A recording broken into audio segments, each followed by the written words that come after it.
Hello, happy Book Lovers Day. I thought it would be fun to celebrate Book Lovers Day by taking a little wander through my library of socks.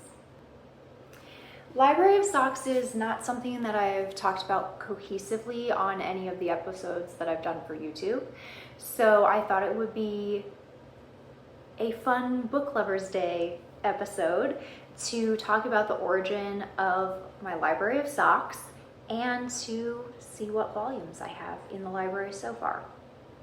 So, many a year ago, my mom made me aware that Kay Jones was doing, or had done, probably had done at that point, a Beatrix Potter sock club, which were patterns for socks, quite obviously, with the Beatrix Potter books as inspiration for the sock patterns. And my mom thought this would be something that I might be into. She also was going to do them or started to do them. Not really sure where her project ended up, but I did embark on this. And the first volume in the Beatrix Potter Sock Club from Kay Jones was Jemima. This is after the tale of Jemima Puddle Duck, and I will read you the little. The design was inspired by the trellis fence that borders the vegetable garden. Jemima innocently collects onions and herbs from the garden to take back to the naughty fox. And this sock, I wanted to have a yarn that evoked the watercolor feeling of the illustrations in Beatrix Potter's books. And I thought, this has to be easy, right? Like, someone has done a Beatrix Potter yarn collection. And I started hunting. And at the time that I was doing this, so the pattern came out in 2018. I cast this on in February of 2019. And at the time that I was looking for yarn, the Beatrix Potter inspired yarn that I could find, I either didn't like the colorways or the dyer wasn't dyeing it anymore. So I couldn't acquire any of the yarn that I liked, and I had to go on an extensive hunt for yarns that would look the way that I wanted them to and convey what I wanted to be conveyed. So I ended up with Lavender Loon Apology, which is the heel and the toe, and Destination Yarns in Snow on Christmas Morning postcard sock. And there's the texture of the sock. So I wanted a color that would give a nod to what Jemima wears in the book and the illustrations. So she is described, this is from the book, she set off on a fine spring afternoon along the cart road that leads over the hill. She was wearing a shawl and a poke bonnet. And in the illustrations, her bonnet is blue and her shawl is a pink color. And then Jemima Jemima is a duck, and she's a very classic white duck color. And then later when she lays her clutch of eggs, her eggs are described. And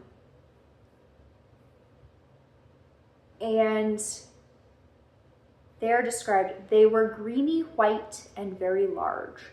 So this yarn that I found, Snow on Christmas Morning, has the pale blue, the pink, and this like greeny blue, and it is a white or an off-white base. So for me, this was perfect. The blue is a little bit more of a nod to her bonnet, and that is how I chose my colors for this yarn. And then the pattern was just easy because it was designed for this book. So this is the first one I knit. I'm pretty sure this was actually my first regular length sock. I had knit one pair of socks, if my memory is correct, before this pair of socks. But it was like all the way up my calf, almost knee-high sock. And I think this is the first like normal height sock that I had ever knit. So the second volume was Peter Rabbit. This design was inspired by Peter's adventures in the garden. The stitch pattern shows the naughty rabbit's paw prints as he hops through the rows of vegetables. And for Peter, I cast on in February of 2020, and I finished one sock, and then everything went off the rails, as we recall, in 2020. And actually, I didn't finish the second sock until October 30th of 2024. So knitting socks really took a hiatus for me. I didn't knit any other socks. And when I came back to sock knitting, I picked this project back up, and the third in the Beatrix Potter Sock Club. And this is really, I think, when the idea of Library of Socks was born. So I was like, I have these 3 sock patterns that are inspired by books, and it's been really cool to dig into the book, find color references, think about the patterns and how those relate to the story, and how I can tie these things together, both in a color story and in a pattern that relates to the material. And I have a lot of favorite books. So this seemed like a really fun project, and I thought I would call it my Library of Socks. And so I did knit volume 2. These are the Peter socks. And I used Son of a Nutcracker. I want to say that's, yes, which is Lavender Loon. And that is this variegated main color. And then Earl Grey Fiber Company in the colorway Stay Gold. I had some minis that I bought from them, specifically for this sock project actually.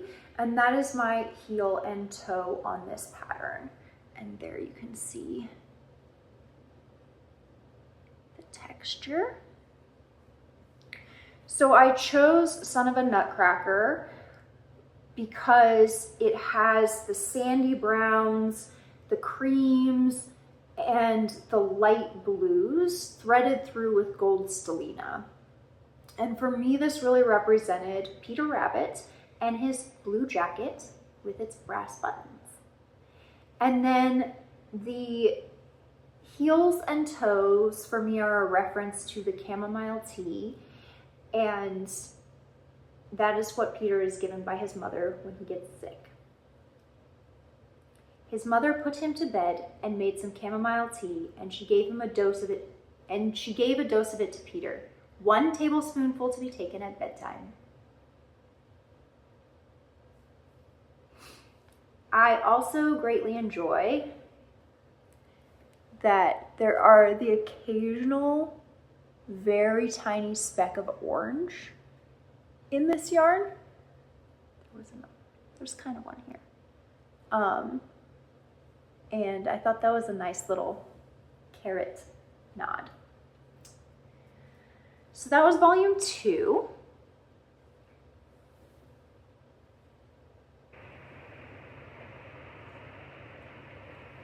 We've now got rain to accompany us.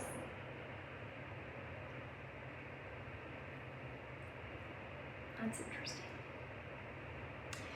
So Beatrix Potter Sock Club was 3 volumes in total, and I did go ahead and knit the 3rd pattern. So the 3rd one was The Tale of Mrs. Tittlemouse, and the pattern name is Thomasina, which is Mrs. Tittlemouse's first name.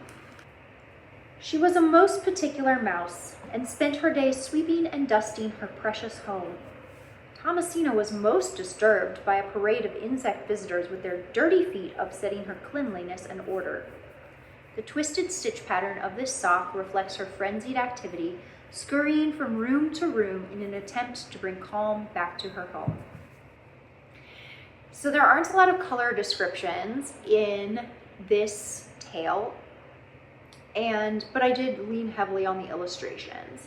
So Mrs. Tittlemouse is shown wearing a pink and white striped dress with a white apron in most of the illustrations. And she is a mouse and she's depicted as brown. So this is the yarn that I chose.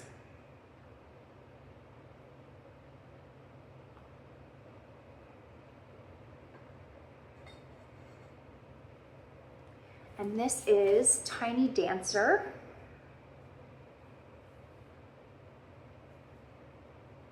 And then the heel and toe is a much darker brown. And this is also an Earl Grey Fiber Company mini. I'm trying to remember who Tiny Dancer was by. Oh, Legacy Fiber Arts, I want to say.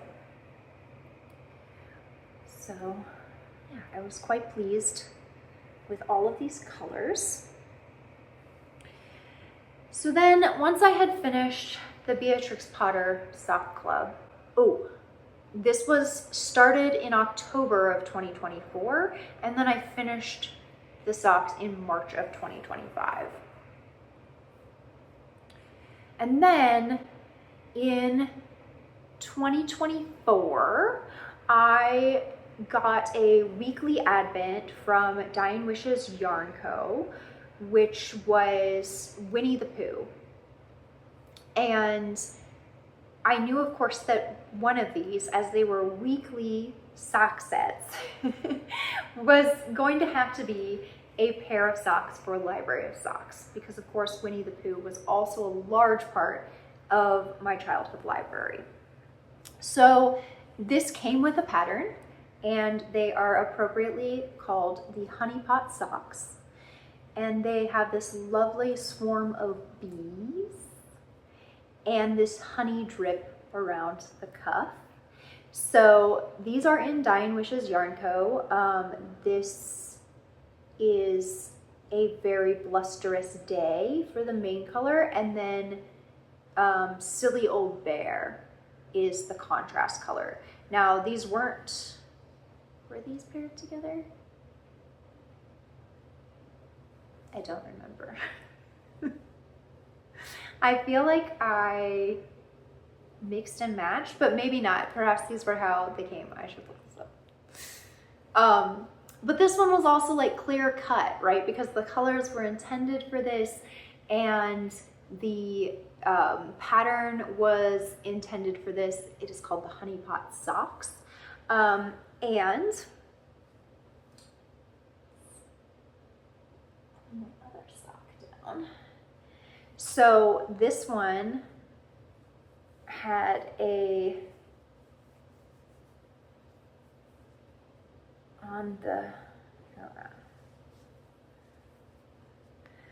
on the foot, the option to put a honey pot on it. And I did, but I only did this on one sock because I found this a lot of work. And then I went back with some, yarn. I was like, did I use embroidery thread? I thought about it. And wrote in Pooh Bear spelling and lettering, honey. The very first chapter is titled, In Which We Are Introduced to Winnie the Pooh and Some Bees. He climbed and he climbed and he climbed. And as he climbed, he sang a little song to himself. It went like this. Isn't it funny how a bear likes honey? Buzz, buzz, buzz. I wonder why he does. So for volume 5, I came across the Prancing Pony socks by Sarah Kelly. And this was perfect. We were taking our vacation to New Zealand and we were going to visit Hobbiton. So the Prancing Pony socks became volume 5 of Library of Socks. Above the arch there was a lamp, and beneath it swung a large signboard. A fat white pony reared up on its hind legs.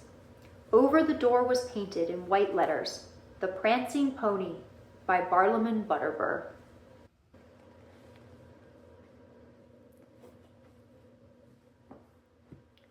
So for this, the sock pattern itself is color work that reads, slide wants to wrap, it's a sock and it's a lot to squeeze on the sock. The Prancing Pony. And then we also have a fat white rearing pony.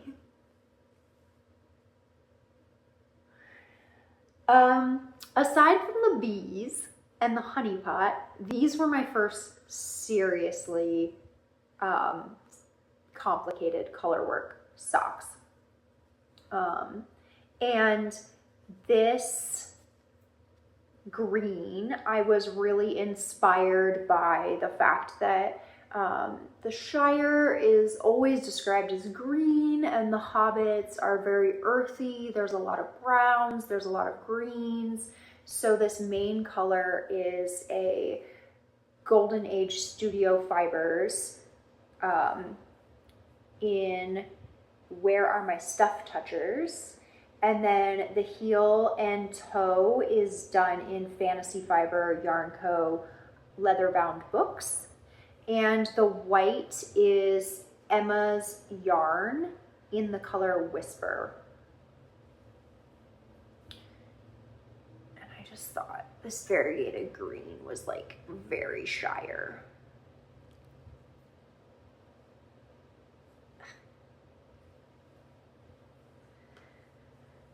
So that's volume 5.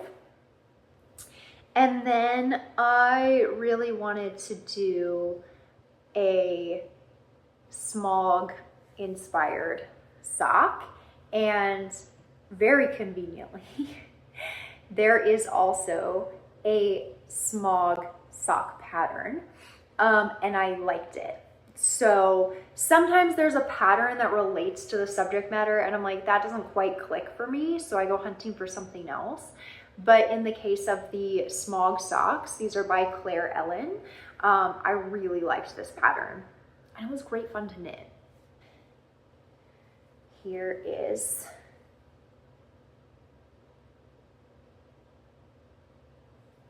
the smog sock, and it looks, there's a left sock and a right sock. They do the texture differently, and this like dragon tail cable wraps differently on the socks. Now, the sock pattern is written so that it is all a single color sock. This multicolor rib is a detail that I added. So that is to represent the hoods of the dwarves that come to Bilbo and go on the adventure.